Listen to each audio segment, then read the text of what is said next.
Linda, and this is Coffee and Crime.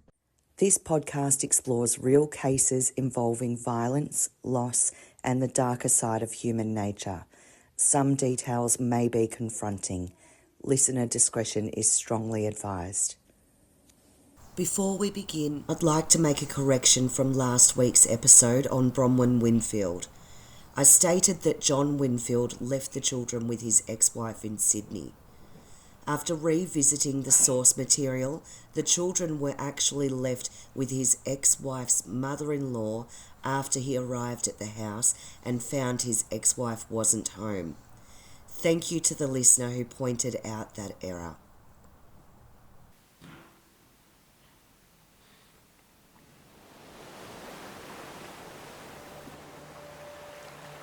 Noosa, a name where people think of endless beaches, clear blue water, and a place where people go to slow down. A place built around sunshine, around holidays, around the feeling that nothing bad could happen here. But behind the postcard image of Noosa, there are stories. Stories of ordinary places where extraordinary events unfolded.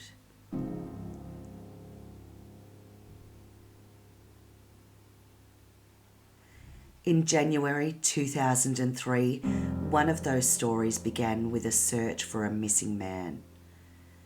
A search that would later uncover a series of events that shocked the Sunshine Coast. A search that would end with a family losing someone they loved.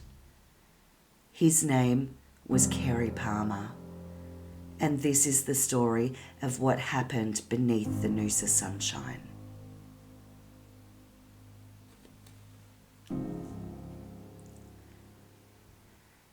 Before Kerrie Palmer's name appeared in police files and courtrooms, he was simply Kerrie, a young man with a family, a father, a son, a twin, a brother, a friend. A young man who was polite and respectful.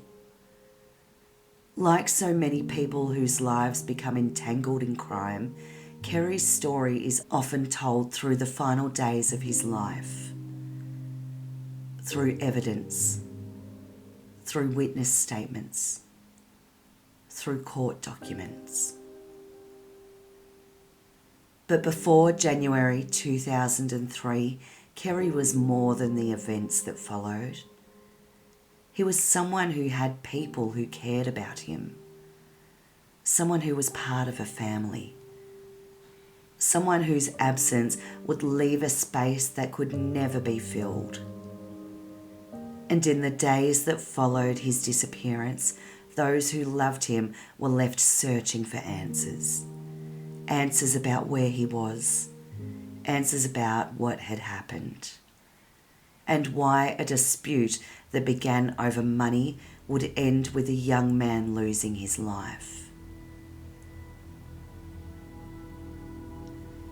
In January 2003, Mark William Holmes, also known as Stretch, wanted to purchase cannabis. Holmes gave approximately $3,500 to John Farthing to arrange to buy it. Farthing then contacted Kerrie Palmer.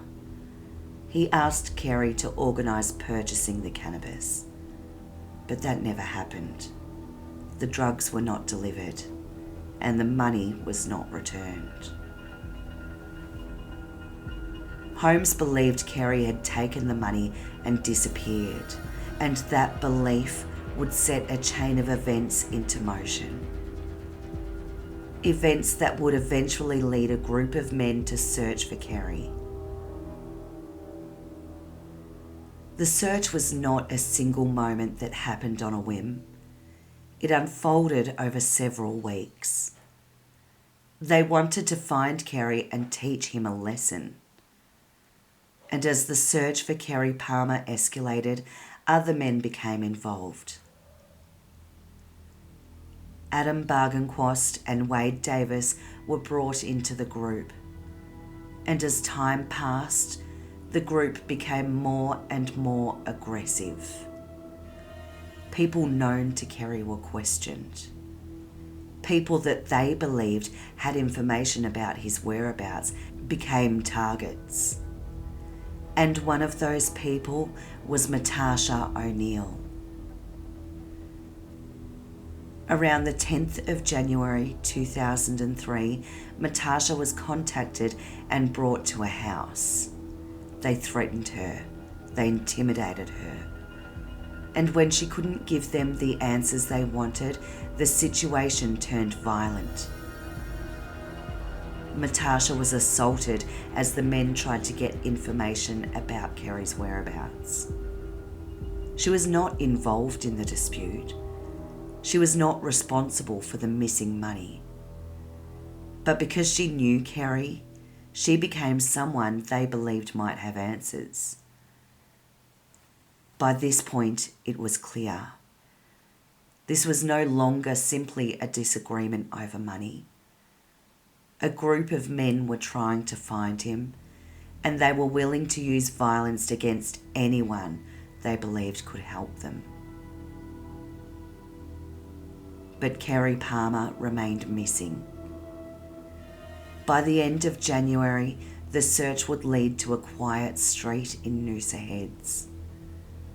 A street that would become the final place Kerrie was seen alive, Coral Tree Avenue.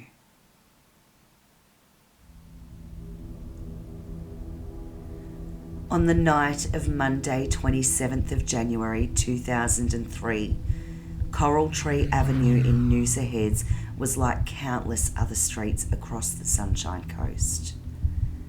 It was an ordinary summer evening.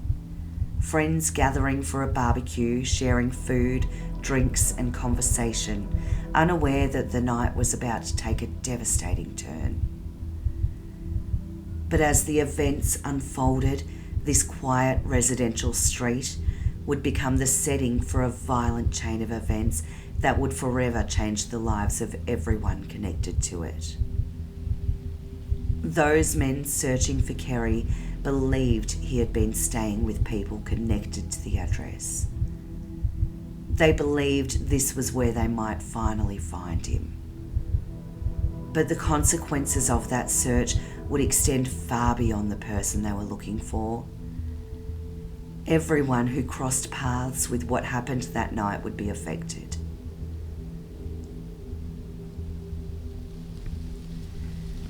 One of the people caught up in the events of the night was Kylie Soanes.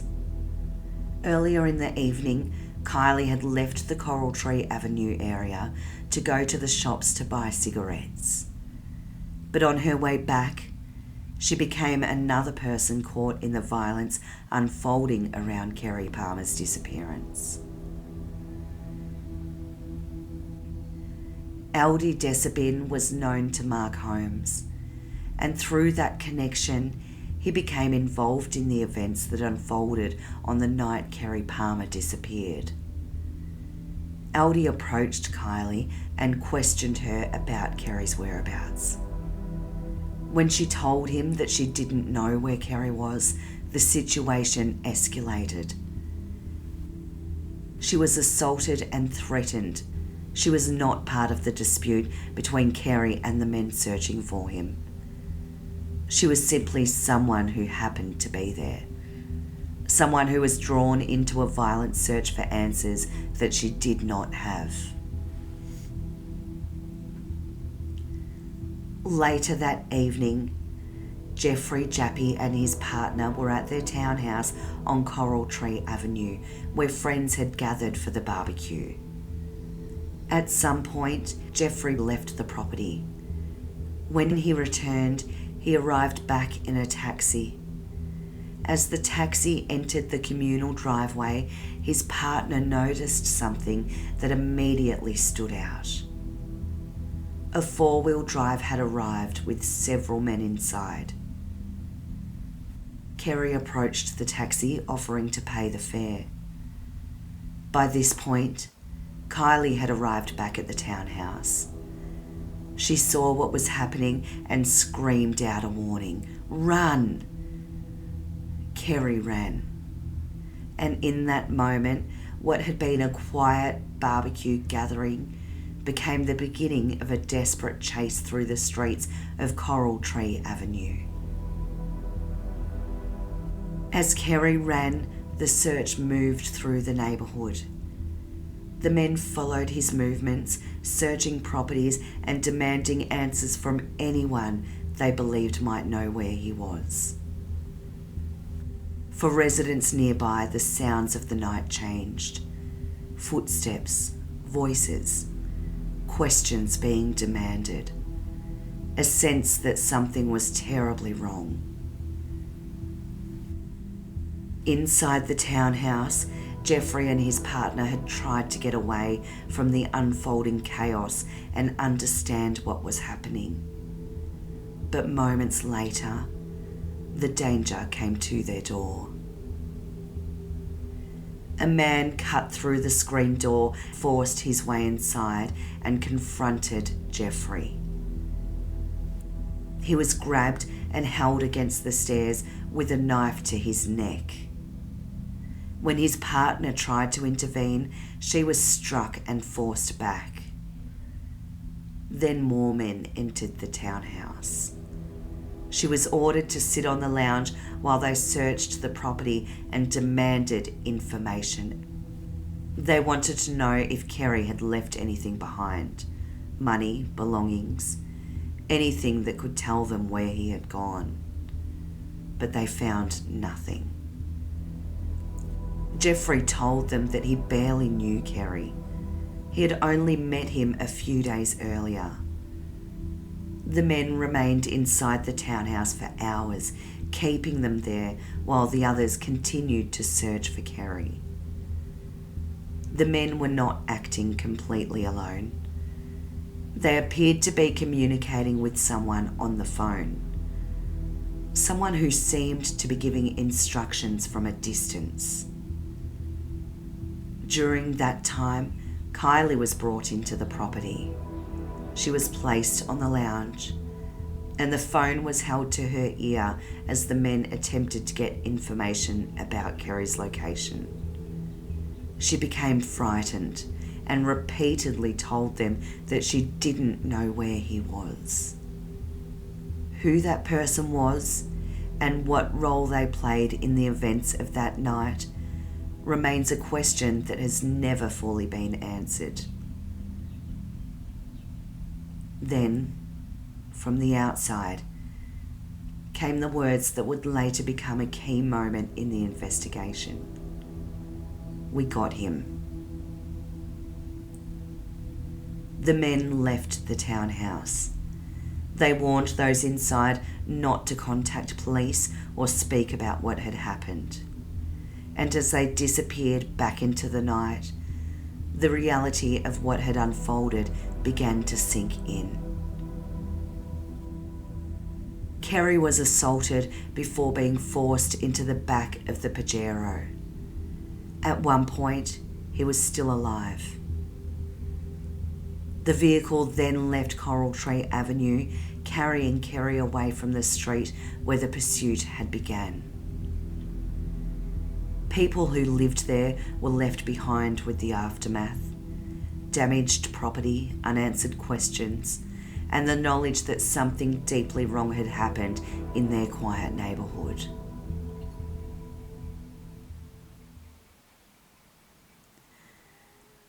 When Kerrie Palmer was taken from Coral Tree Avenue on the night of the 27th of January 2003, nobody outside that group knew what was happening.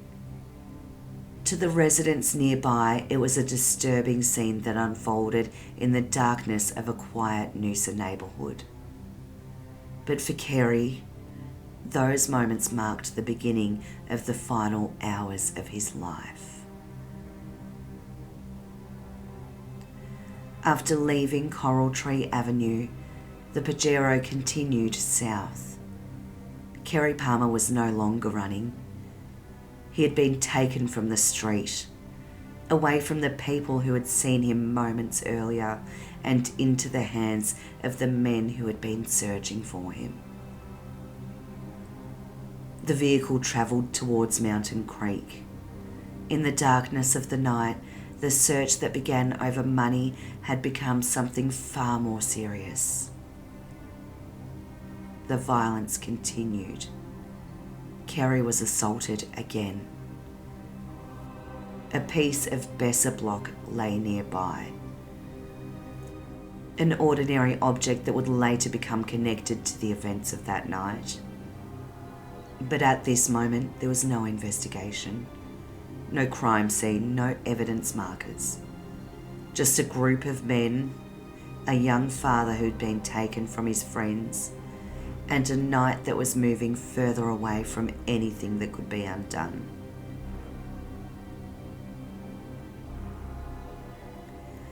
From Mountain Creek, Kerrie was taken to a building site at Eagle Place in Boodarim.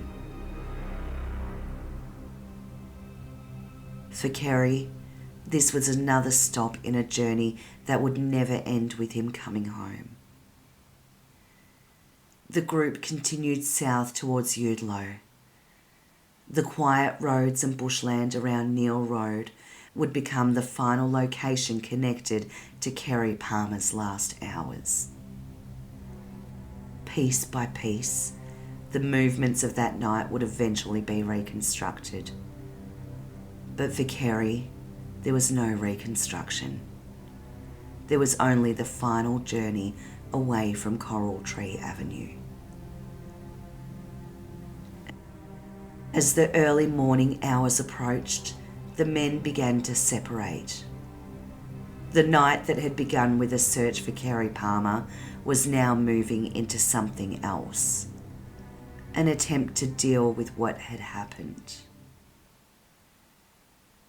By the following day, Kerrie's body had been moved again. The search for a missing man would soon become the search for answers about how a young father had lost his life.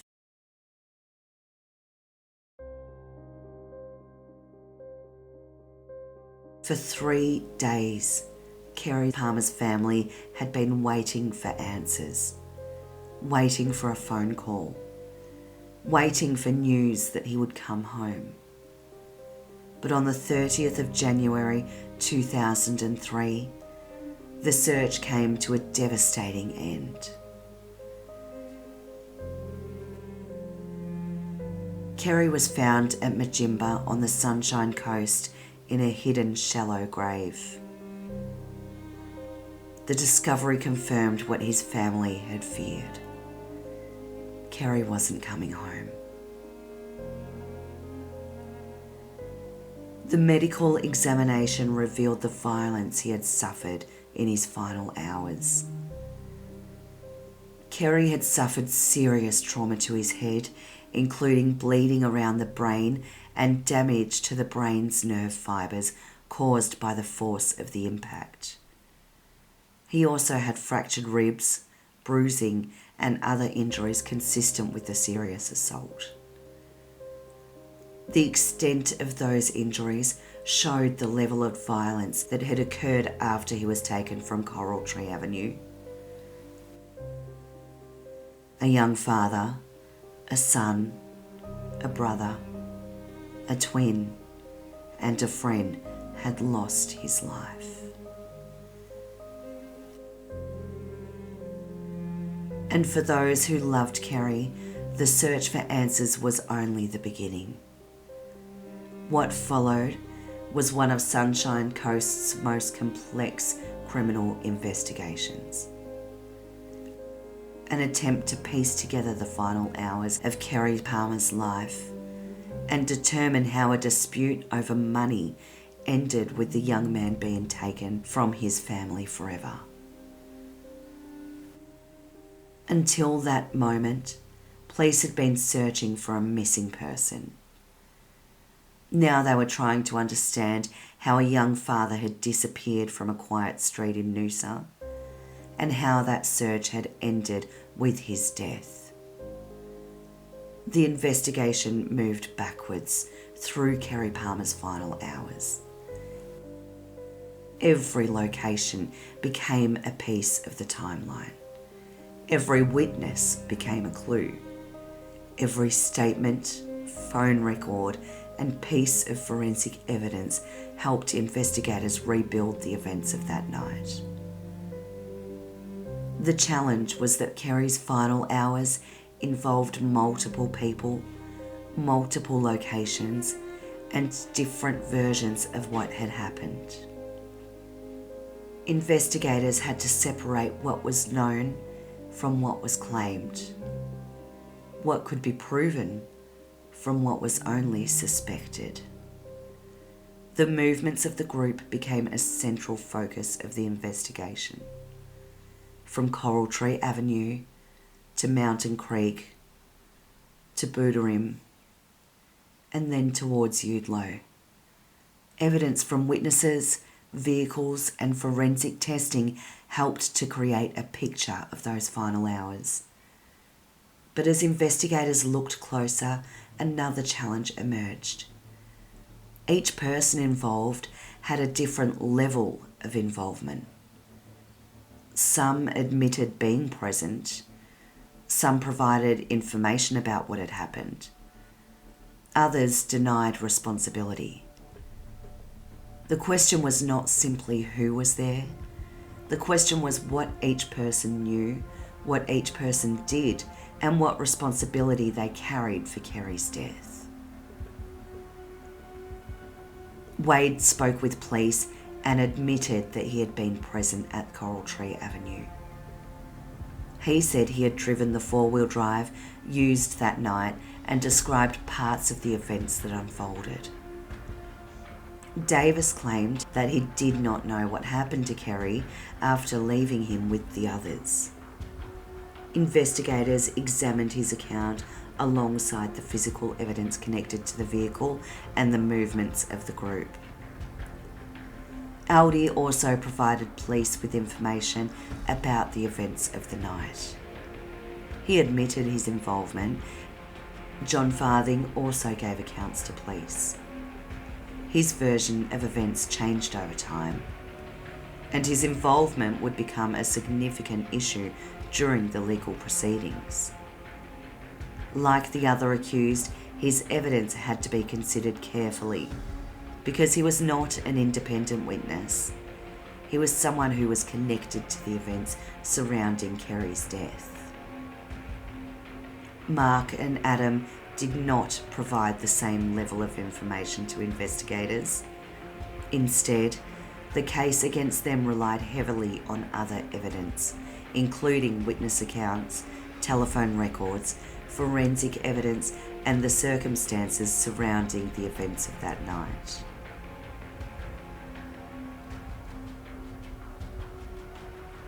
As the investigation continued, police began building the case that would eventually be presented to a jury.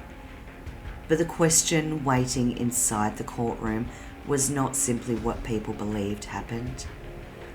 It was what could be proven beyond a reasonable doubt.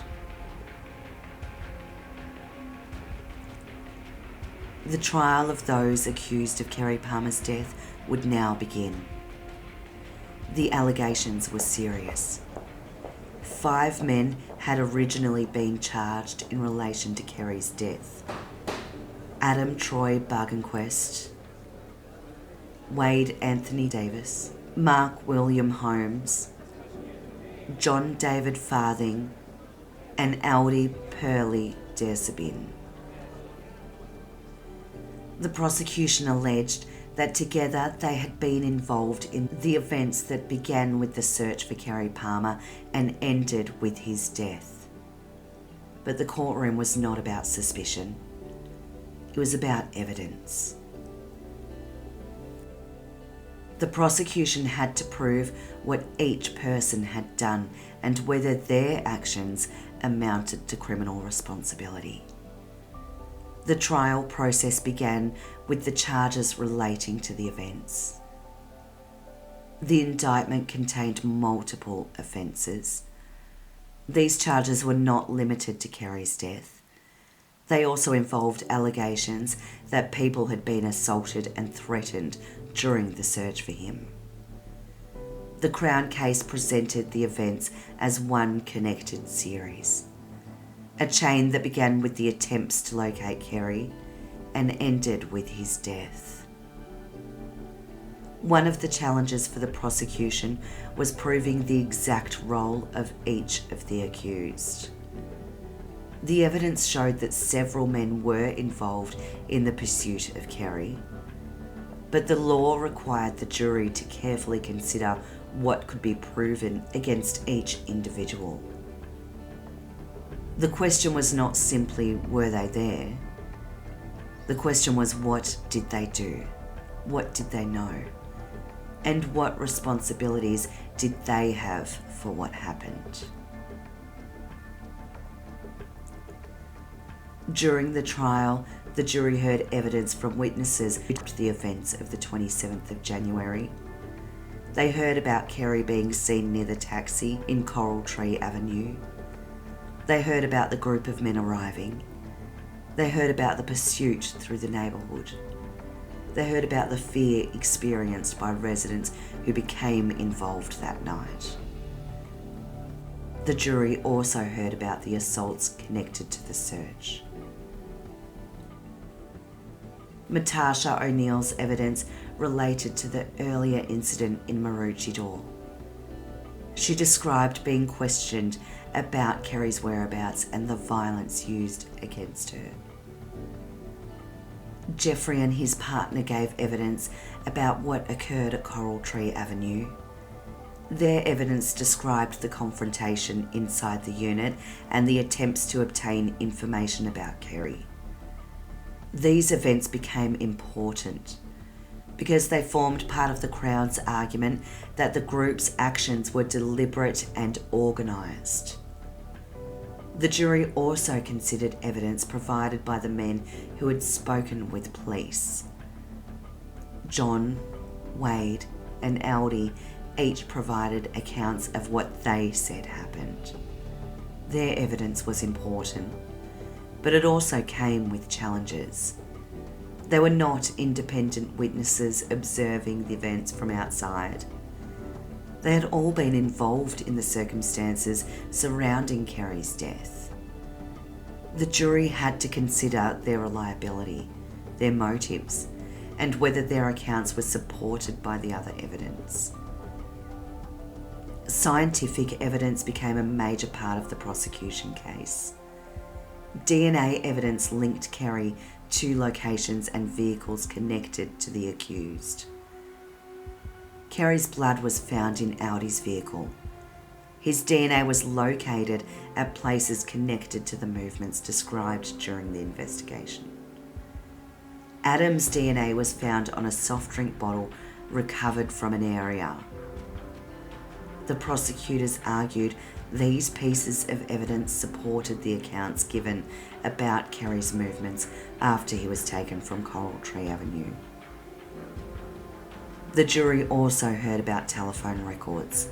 Mobile phone data was used to examine contact between members of the group and their movements during the night.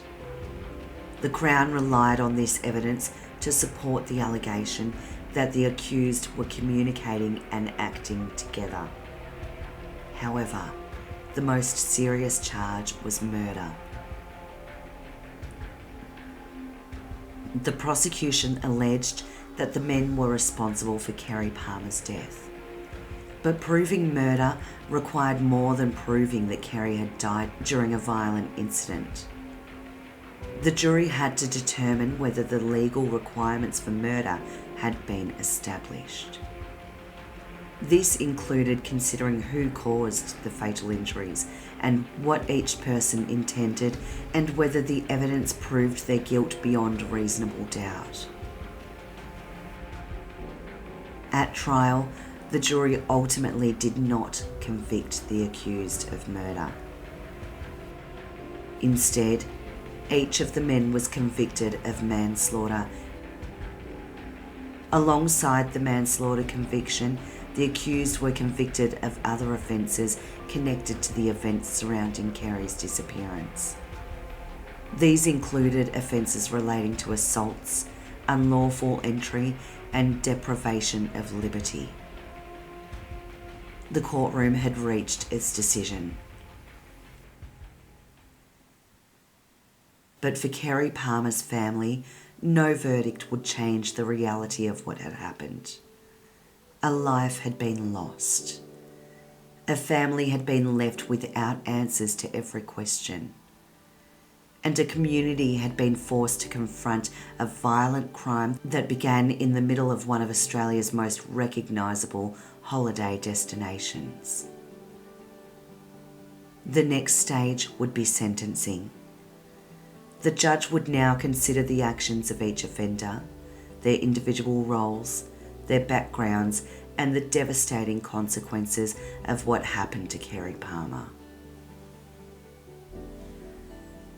The sentencing judge described the events as a relentless pursuit of Kerrie Palmer. What began as an attempt to recover money had escalated into a series of violent offences across the Sunshine Coast.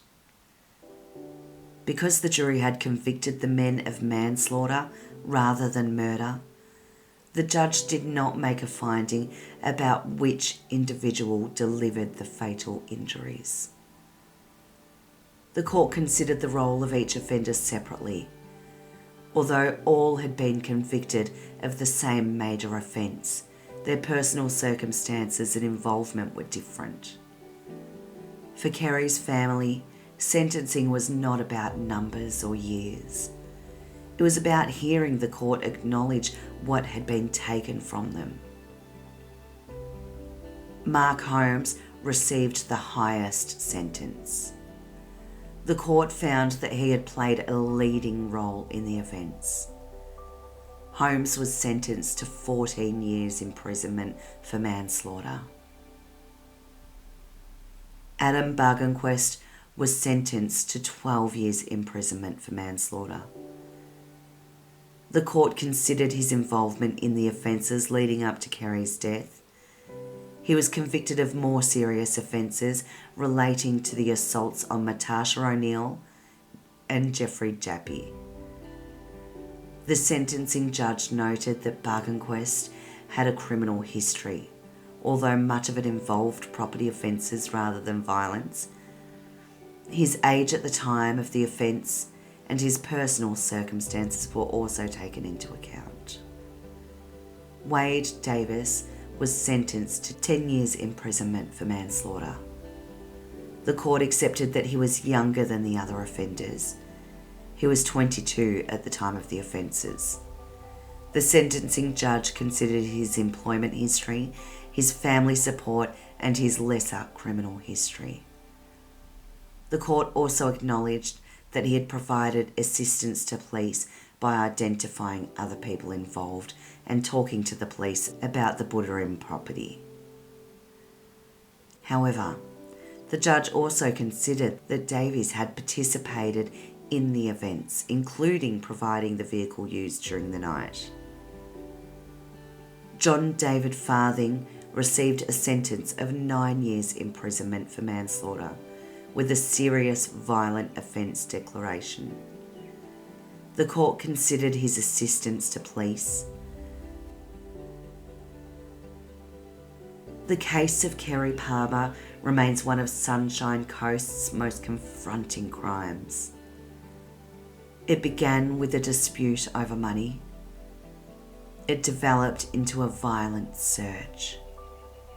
And it ended with a man losing his life. But beyond the courtroom decisions and the legal arguments was a person, Kerrie Palmer, a son, a friend, a member of a family who had to live with the consequences of one night in January 2003. The legal process provided answers about responsibility, but it could never undo what was taken. Because beneath the Noosa sunshine, there was a family left with an absence that would never disappear. More than 2 decades have passed since Kerrie Palmer was found in a shallow grave on the Sunshine Coast. The courtroom proceedings are complete. The convictions have been recorded. The sentences have been handed down. But cases like Kerrie's are not only remembered because of what happened inside a courtroom. They are remembered because behind every piece of evidence is a person. And behind every verdict is a family that has lived through unimaginable loss. Kerrie Palmer's death was not the result of a single moment. It was the end of a chain of decisions, a series of choices made by people who believed that they had the right to take matters into their own hands. What began as a dispute over money became a violent pursuit through the quiet residential neighbourhood. A community that expected an ordinary night instead witnessed fear and chaos unfold around them. The evidence presented during the trial revealed the complexity of the investigation. There were witness accounts, there were conflicting statements, there was forensic evidence, there were questions about memory, reliability, and responsibility. And throughout the proceedings, the court was required to separate what was suspected from what could actually be proven. That distinction is at the heart of every criminal trial. A person may be accused, a person may be believed to have played a role, but the law requires proof beyond a reasonable doubt. The case of Kerrie Palmer also highlighted the challenges investigators face when multiple people are involved in a serious crime. Each person may have a different role. Some may plan, some may participate directly, others may assist afterwards. And determining individual responsibility can become one of the most difficult parts of a prosecution. In Kerrie's case, the jury ultimately found that the prosecution had proven manslaughter, but not murder. It did not diminish the seriousness of what happened. It reflected the difference between what people believed had occurred and what could be established in court. For the witnesses who became part of this case, the events of January 2003 would remain with them. The residents of Coral Tree Avenue found themselves drawn into something they never expected. People who had simply been at home the night became witnesses to a violent search. They were asked to recall frightening moments years later in a courtroom. Their evidence became part of the story of what happened to Kerrie Palmer. The investigation showed the importance of forensic evidence. DNA, vehicle evidence, telephone records, and crime scene analysis all help investigators reconstruct the movements of those involved. Piece by piece, police built a timeline. Not every question could be answered. Not every moment could be recreated. But the evidence allowed the jury to reach conclusions about criminal responsibility. For Kerrie's family, the passage of time does not erase the loss. A conviction can provide accountability. A sentence can provide justice through the legal system, but neither can return the person who was taken. Kerrie Palmer was more than the details of a criminal case. He was more than a name written in court documents. He was a person whose life existed before that final night. A person whose absence was felt by those who knew him. When we look back at Kerrie Palmer's case, it's easy to focus on the offenders, the investigation, the evidence, the courtroom battles. But at the centre of this story is a reminder of what was lost. A life ended violently, a family changed forever, and a community left with the memory of what happened beneath the Noosa sunshine.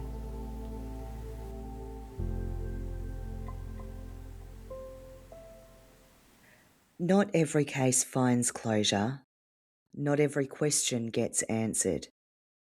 And sometimes the truth stays buried long after the headlines fade.